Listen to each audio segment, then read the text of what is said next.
Desde que o chanceler brasileiro Mauro Vieira se encontrou com o secretário de Estado norte-americano Marco Rubio, o Brasil e os Estados Unidos vivem uma expectativa sobre um próximo encontro bilateral entre autoridades dos países, mas agora entre os presidentes Donald Trump e Lula. Entre os eventos prováveis estão a COP30, que acontece em Belém no mês de novembro, e a cúpula da Associação das Nações do Sudeste Asiático, a ASEAN, na Malásia, nesse final de semana. A expectativa é que eles se encontrem nesse domingo, dia 26. Lula já se pronunciou sobre a possibilidade e disse que, caso aconteça, não haverá veto a qualquer assunto. Em uma coletiva de imprensa na Indonésia, o presidente afirmou que quer mostrar a Trump, com números, que houve equívoco na imposição de tarifas de 50% aplicadas ao Brasil, além de querer discutir a punição dada a ministros brasileiros da Suprema Corte, que, segundo Lula, não tem nenhuma explicação. Lula ainda comentou sobre a possibilidade de conversar com Trump sobre as tensões na Venezuela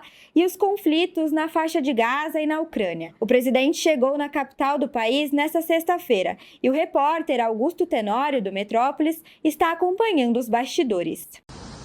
O esperado encontro entre o presidente Luiz Inácio Lula da Silva e o presidente dos Estados Unidos, Donald Trump, deve acontecer aqui, no domingo, no Centro de Convenções de Kuala Lumpur, capital da Malásia. A gente chegou um pouco antes já para trazer para você um pouco dos bastidores e o que é esperado da atuação do presidente Lula e também da sua comitiva aqui na Ásia. A gente já contou para vocês aqui no portal Metrópolis que houve ontem um jantar na Indonésia para marcar a passagem do presidente Lula pelo país. E quem participou desse jantar foram os irmãos Wesley e Joesley Batista, além de uma grande comitiva de empresários de vários setores, inclusive também do café, por exemplo.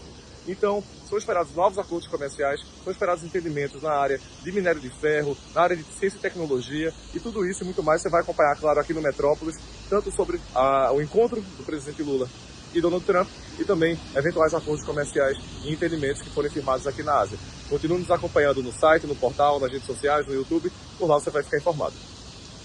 Lula deixou um espaço reservado em sua programação para se encontrar com Trump, mas na agenda do norte-americano, divulgada na quinta-feira, não há confirmação de que a reunião vai acontecer. Os compromissos de Trump, por enquanto, envolvem reuniões bilaterais com o primeiro-ministro da Malásia, do Camboja e da Tailândia. A expectativa por um encontro entre Trump e Lula está alta desde julho, depois que o presidente norte-americano anunciou tarifas de 50% sobre produtos brasileiros exportados para o país, justificando a medida como uma retaliação à caça às bruxas que o judiciário brasileiro estaria fazendo ao ex-presidente Jair Bolsonaro. Na época, Bolsonaro estava sendo julgado pela participação na trama golpista, o que intensificou a tensão entre os países. Em resposta ao tarifaço de Trump, o Brasil regulamentou a lei da reciprocidade comercial e ameaçou aplicar as medidas previstas na legislação. Outro fator que intensificou ainda mais a tensão foi o comentário de Lula sobre a possibilidade de negociar dentro do BRICS com outras moedas, além do dólar,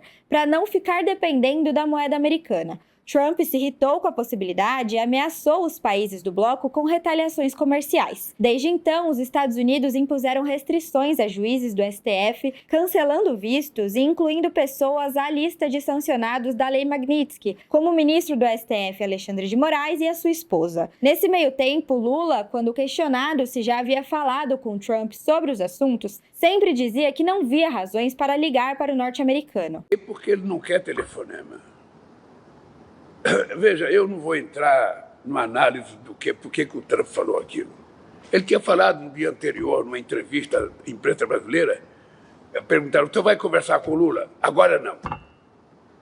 Ou seja, nós estamos com os melhores negociadores, tentando negar com os negociadores deles. Então, veja, eu não tenho por que ligar para o presidente Trump, porque nas cartas que ele mandou e nas decisões, ele não fala em nenhum momento em negociação. Em setembro, na 80ª Assembleia Geral da ONU, os dois se encontraram rapidamente, trocaram cumprimentos e, ao discursar, Trump comentou positivamente sobre uma boa química entre os dois. A partir daí, a tensão entre os dois países reduziram. Trump comentou que teria uma reunião com Lula nas próximas semanas e, no mês seguinte, ambos se falaram por telefone. Lula comentou em entrevista que foi uma conversa extraordinária e amistosa e que ficaram de marcar um encontro presencial. O presidente do Brasil determinou que que alguns ministros prosseguissem com a negociação, assim como Trump delegou a função para Rubio. Por isso, ainda no começo de outubro, Mauro Vieira e Rubio se encontraram em Washington e, em nota, também afirmaram que tiveram um diálogo agradável, deixando a expectativa ainda mais alta para um encontro entre os presidentes. Em entrevista ao Acorda Metrópolis de sexta-feira, o diplomata e ex-ministro conselheiro da Embaixada do Brasil em Washington, Paulo Roberto de Almeida, comentou sobre a possibilidade do encontro e disse que o Lula é mais experiente do que Trump, que tem atitudes inconsistentes. Digamos assim, o Lula está muito bem preparado para isso, porque ele sabe lidar com as pessoas. Ele fala muito, fala coisas que podem agradar o seu interlocutor, algumas podem desagradar. Eu espero que nesse encontro, né, o primeiro encontro pessoal depois de um telefonema, se estabeleça aquela química que se demonstrou, foi exibida no encontro furtivo de 39 segundos, disse o Trump, quando o Lula foi inaugurar os debates gerais na Assembleia da ONU em setembro último, não é? Espero que esse clima de predisposição para encontrar soluções aos problemas existentes possa se manifestar novamente. Até amanhã desse sábado, a reunião bilateral não foi confirmada oficialmente, mas o Metrópolis acompanha em loco todas as movimentações e bastidores. Para ficar por dentro, acesse nosso portal e o nosso canal no YouTube.